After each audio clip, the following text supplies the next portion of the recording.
Michael Vick negotiates with the Eagles by Loretta Chapman. Michael Vick, born June 26, 1980, standing 6 feet tall and 210 pounds, was the first round draft pick by NFL team Atlanta Falcons in 2001. Michael was easily the team's franchise player and had a promising career ahead of him.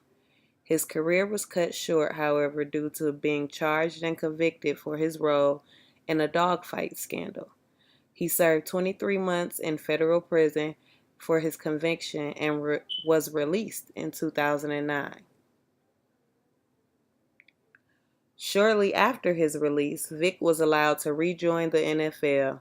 He was allowed to practice and participate in activities in the preseason, and a final decision will be made about him returning to the NFL by the Game 6. Before he could hit the field, there were still a few very important matters to discuss. One decision was already made when Vick passed on a 2-year deal with the Cincinnati Bengals.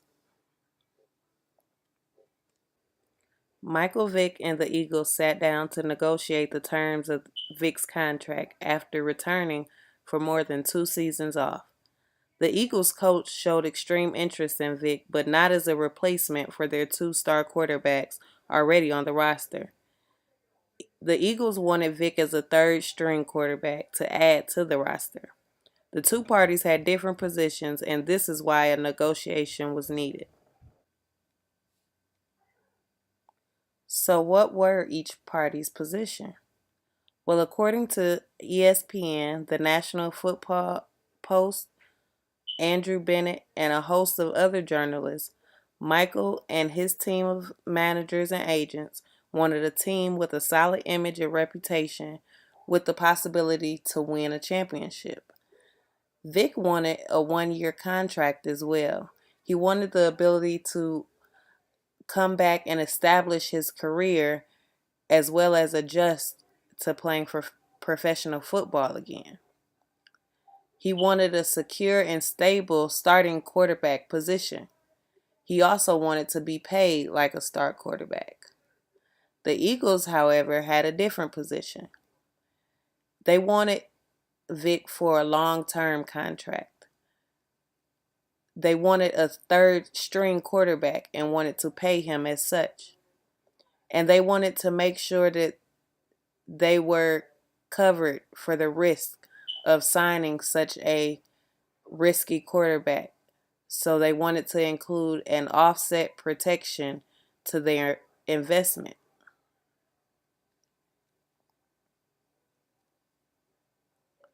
What were the underlying interests for each party?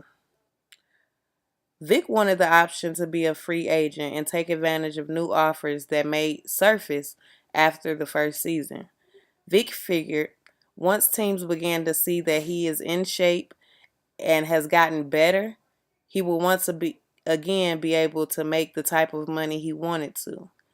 Vick also needed to be able to take on a better deal in order to solve financial problems he was having after filing bankruptcy from his uh, court case. The Eagles wanted security and to gain a second year in case Michael Vick's career did take off. They wanted to gain from their investment and their risk, and not just help Vick in his time of need, but help themselves as well. They wanted to be able to secure him for that second year if that was the peak of his career. They didn't want to have to sign a free agent uh, after only 1 year of Vick playing for them.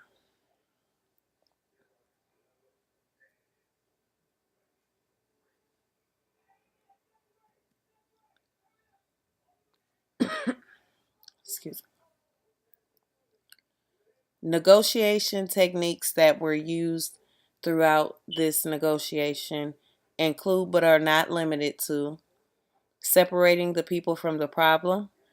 The Eagles were able to separate well, really the problem from the person. Um, they separated the people from the problem when deciding to sign Michael Vick despite his controversy.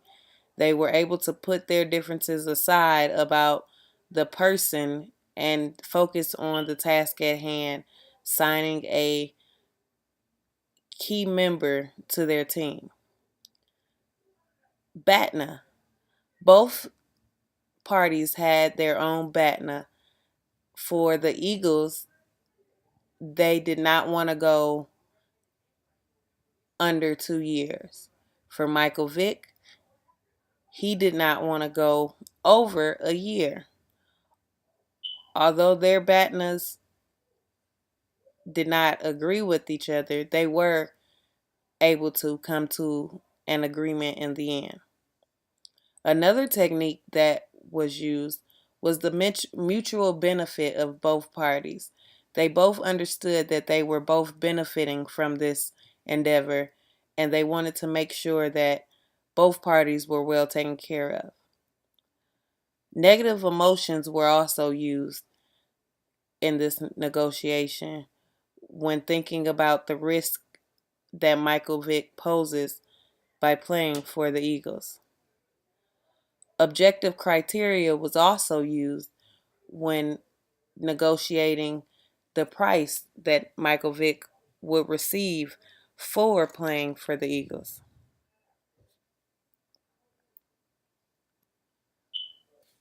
What went right with this negotiation? Separating the people from the problem definitely went right.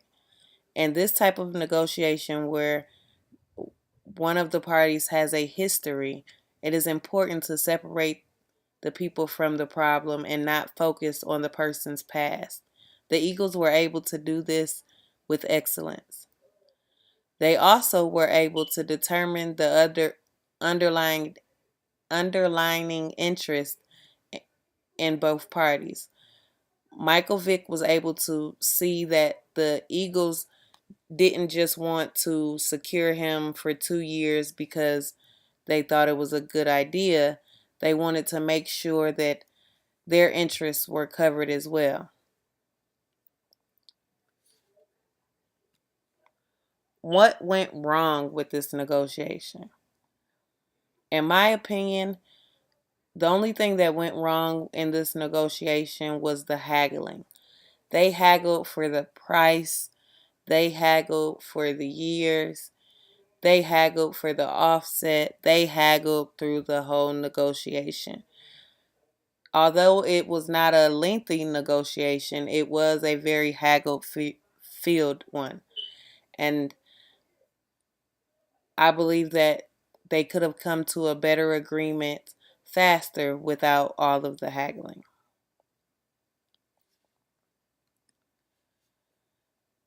The agreement. Yes, an agreement was made. The Eagles got their 2 years with Michael Vick. The first year of the deal for 1.6 million, about 100,000 per game, with the second year option worth 5.2 million. Sources told ESPN. Also, according to ESPN, Vick can also earn an additional 3 million in incentives over the 2 years of the contract.